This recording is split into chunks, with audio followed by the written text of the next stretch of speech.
Bonjour, bienvenue sur la chaîne Ingrid Sérénité. Abonnez-vous, likez pour que cette vidéo soit bien référencée, car ça touche plein de gens qui sont atteints de maladies chroniques, de maladies mystérieuses, et j'en fais partie. Alors aujourd'hui, je continue ma lecture, Medical Medium d'Anthony William, un Américain qui a entendu des voix. Alors ça fait un peu bizarre, hein. Regardez ma première vidéo à ce sujet, qui a entendu des voix, enfin une voix qui s'appelle l'esprit et qu'il entendait dans l'oreille et qu'il entend toujours. Et cette voix lui permet de scanner les gens et de connaître ce dont ils souffrent et comment leur permettre une rémission. Voilà. Donc effectivement, c'est un peu spécial, mais il donne des choses intéressantes. Par exemple, là, ce matin, j'ai lu le début de la deuxième partie, une trentaine de pages. Donc là, j'ai lu 2 chapitres sur la fibromyalgie et la fatigue chronique, et le chapitre 4 qui est sur la sclérose en plaques, qui est assez similaire de la fibromyalgie, mais qui est encore plus invalidante puisque le nerf est touché en fait. Voilà. Et selon lui, c'est le virus d'Epstein-Barr, ou en abrégé ça fait EBV, voilà, qui serait à l'origine de ces maladies, de ces fameuses maladies mystérieuses. Donc voilà, donc là je me propose de vous faire part de cette découverte, parce que pour moi c'est une découverte de savoir que je pourrais être touchée par ça. Alors c'est vrai qu'il y a beaucoup de suppositions puisqu'il n'est pas scientifique, que d'ailleurs il le dit lui-même dans son livre, le virus n'est parfois pas détectable et souvent on détecte les anticorps du virus Epstein-Barr.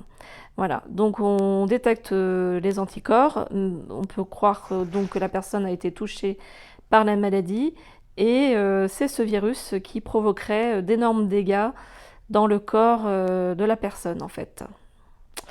Et voilà, donc bon, moi j'en suis là de ma lecture de ces 30 pages, donc il donne un peu tous les symptômes et aussi toutes les étapes de ce virus, du déroulement de la casse de ce virus dans le corps humain. Et il aide en quelque sorte les fibros et les sclérosés, enfin ceux qui ont la sclérose en plaques, à retrouver de l'espoir en fait, hein. Voilà, donc ça donne un espoir. Et au niveau de l'origine, je vais lire un extrait. Oui, donc ce virus peut se transmettre de différentes façons, donc je vais lire ça. Le BV se transmet d'une quantité de manière différente. Une mère peut le repasser à son bébé, par exemple. La transmission par voie sanguine existe également. Dans la mesure où les hôpitaux ne procèdent à aucun dépistage, toute transfusion constitue un risque. On peut même l'attraper au restaurant. En effet, les cuisiniers sont obligés de préparer les repas le plus vite possible. En conséquence, ils se coupent souvent, mettent un pansement à la va-vite et poursuivent leur travail. Leur sang peut contaminer la nourriture. La propagation se fait également par le biais d'autres liquides organiques, tels que ceux que l'on échange lors de rapports sexuels. Dans certaines circonstances, un simple baiser peut suffire. Donc il parle évidemment de la mononucléose et que de nombreux jeunes sont contaminés par ça. Donc voilà de la façon dont on peut le recevoir. Voilà. Et ensuite, il parle de toutes les étapes de l'évolution du virus dans le corps humain. Donc en tout, il y a 4 étapes. Oui, c'est ça, 4 étapes. Voilà, 4 étapes où le virus devient plus ou moins, de plus en plus virulent en fait, hein. L'installation du virus dans le corps, il rentre dans les cellules, et c'est comme ça que ça dégénère ensuite dans le corps humain. Voilà, donc ça je vous laisse lire le livre. Pour avoir plus d'informations à ce sujet, Il parle ensuite de tous les symptômes de la fibromyalgie, avec les acouphènes, les vertiges, l'inflammation du nerf vague, les fourmillements, l'insomnie. Voilà. Et ensuite vient la possibilité d'en guérir. Donc je vais lire cette partie-là. Dans la mesure où le virus d'Epstein-Barr est aussi facile à attraper que difficile à détecter, et qu'il peut être à l'origine de nombreux symptômes des plus mystérieux, je peux comprendre qu'il vous effraie et vous démoralise. Une bonne nouvelle toutefois, on peut en guérir à condition de se conformer aux instructions du présent chapitre et de la 4e partie du livre. On retrouve un système immunitaire fonctionnel, on se débarrasse du virus, la santé revient et on repart du bon pied. Voilà, donc effectivement, il donne les aliments qui guérissent. Donc là, il y en a une trentaine, dont les principaux, les myrtilles sauvages, le céleri, le chou de Bruxelles, les asperges, les épinards, le coriandre, tous des aliments en fait qui permettent un meilleur système immunitaire et qui va permettre de mieux combattre le virus d'Epstein-Barr. Voilà. Et ensuite, il évoque les plantes et compléments alimentaires qui guérissent. Donc moi, j'en connaissais déjà certains, comme le zinc. La mélisse, je connaissais, mais je ne savais pas que c'était un antiviral et antibactérien. Le sélénium, je connaissais. Les algues rouges, la spiruline, ça aussi, je connaissais. Les feuilles d'ortie, c'est vrai que c'est très recommandé. Et la curcumine. Donc, bien sûr, c'est à tester. Chaque personne est différente. Moi, je sais que j'ai testé des compléments alimentaires au curcuma, à la curcumine. C'était trop fort. J'ai pas supporté. Hein, j'ai tout rejeté. Donc, ça dépend vraiment des corps humains. On est tous différents. Ensuite vient des histoires, du vécu, des gens qu'il a pu aider à guérir. Voilà. Donc oui, ça donne beaucoup d'espoir. Ça donne vraiment beaucoup d'espoir pour ceux qui sont fibros et qui souffrent de fatigue chronique. Moi, je me dis, je teste. En ce moment, je fais des smoothies à base de... Donc, je mets une cuillère de poudre de spiruline. Je continue de prendre des laitages parce que pour le moment, c'est trop dur pour moi d'arrêter. Donc, je mets un yaourt de brebis bio que je dilue avec de l'eau. Je rajoute un demi-jus de citron. Je rajoute des bananes, une ou deux bananes, et soit des dattes, soit des abricots secs. Voilà. Et je fais ce mélange et c'est très bon, ça me tient bien au ventre le matin. Voilà, pour le moment. Peut-être qu'après, je ferai des jus à base de céleri. J'ai essayé ça, mais ça m'a fait beaucoup de ballonnements. Mes intestins sont encore beaucoup trop fragiles. Et ensuite, j'ai lu aussi le chapitre 4 sur la sclérose en plaques. Alors, c'est vrai que je suis moins touchée, enfin, je suis pas touchée par ça. La sclérose en plaques peut se détecter grâce à un IRM qui permet de voir si le nerf a été touché ou pas, mais parfois, ça l'est pas forcément. Voilà, ils disent de pratiquer une IRM dans le but de trouver des liaisons de la myéline dans la région de votre cerveau et de votre moelle épinière.